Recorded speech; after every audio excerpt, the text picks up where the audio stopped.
Hello everyone, it's Shane Kanto, your Wasteland reviewer, and I'm here to review Season 4 of Big Mouth. And this is Nick Kroll and Adam Goldberg's show, which is so unabashedly animated in a crude way, a disgusting way, and so is unabashedly just committed to the different kinds of themes and ideas that this show presents in terms of puberty and those years of growing up. And this fourth season brings the head to a lot of different kinds of things where you have characters like, it starts off at a camp, which is a fun change of pace because normally it's just set in this little town, they have schools, stuff like that. The camp has some interesting ideas, like Seth Rogen plays a character in the first couple episodes of the season at this camp, which is a fun addition to the cast. You have it dealing with trans people, and that was a welcomed addition in dealing with characters that's a interesting kind of dynamic for a bunch of kids to be confronting. And then the introduction of the anxiety mosquitoes.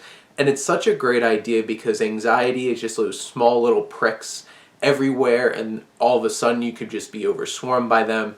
And it's such a great build throughout the season because the anxiety mosquitoes become such a big part. And even up until the last two episodes of the season have crazy over-the-top storytelling even compared to the rest of the show. And it works so well, and they become such a big part of it. And there's other fun additions to the cast, including a Gratitoad, voiced by Zach Galifianakis, because you know this show's just weird as hell and anything goes.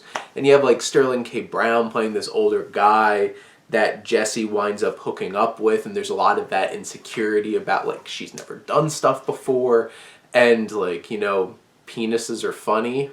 How do you not laugh at them? They look so weird. And dealing with stuff like that, because that's realistic. This season honestly deals with a lot of, surprisingly, you have Jay and his whole committing to a relationship. And that's very interesting because their dynamic is very strange, but they're strange for each other. And you get a lot of that committed relationship kind of stuff. You have the bigger role for the young gay kid, and that becomes a bigger through point with having those kinds of conversations with a very like southern traditional kind of family. But the big thing is you have Nick and his anxieties, his growing, and well, before I jump into that, mentioning Missy, who's trying to come to grips with the fact that like she's never really lived the black part of her background or really understand that part of her life and her perspective. So her exploring that with a couple of her cousins and stuff like that, changing her hair.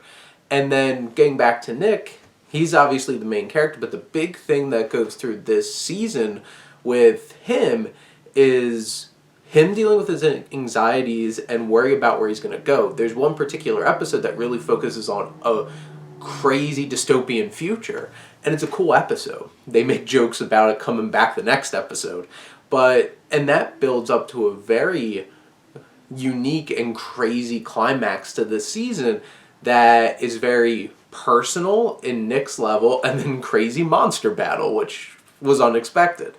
But this show, and then you have like Andrew, I feel like doesn't get as much to do. There's fun things where he has like a Bob Fosse kind of musical number for him preparing to masturbate. But like, he's a little bit sidelined, I guess. He's more in terms of supporting Nick's arc in this season. But in general, I think this is a great addition. They had some fun new characters, fun new ideas, always confronting new and relatable ideas in an unabashedly crude and just out there kind of way. And I really enjoyed it. So honestly, if you're okay with crudeness and very bluntness, Big Mouth's full of laughs.